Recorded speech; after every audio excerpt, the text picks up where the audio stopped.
ইতিমধ্যেই সকলে জেনেছি স্টার জলসার রোশনাই ধারাবাহিকের প্রধান চরিত্র বদল হতে চলেছে।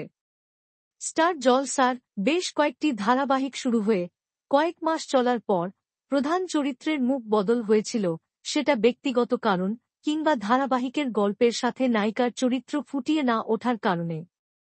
যেমন বিজিনি ধারাবাহিকে প্রধান নায়ক নায়িকা দুজনকেই বদল করা হয়েছিল।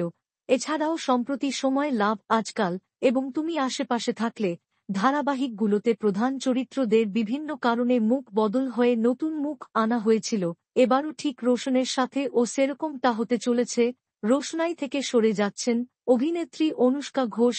নিজের অসুস্থতার জন্য ডাক্তার তাকে বেড রেস্ট নিতে বলেছেন। এই অবস্থায় সিরিয়ালের শুটিং করা তার পক্ষে সম্ভব নয়, তাই ধারাবাহিক থেকে সরে যাচ্ছেন তিনি।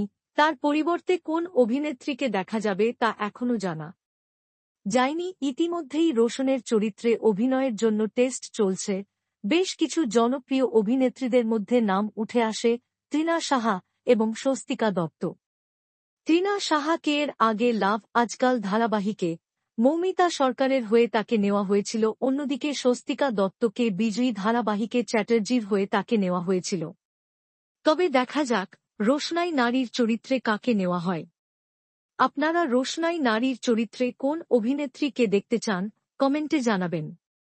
বাংলা বিনোদনের এই ধরনের সকল আপডেট সবার আগে পেতে চ্যানেলটি সাবস্ক্রাইব করে পাশে থাকা বেল আইকনটি বাজিয়ে দিন। ধন্যবাদ।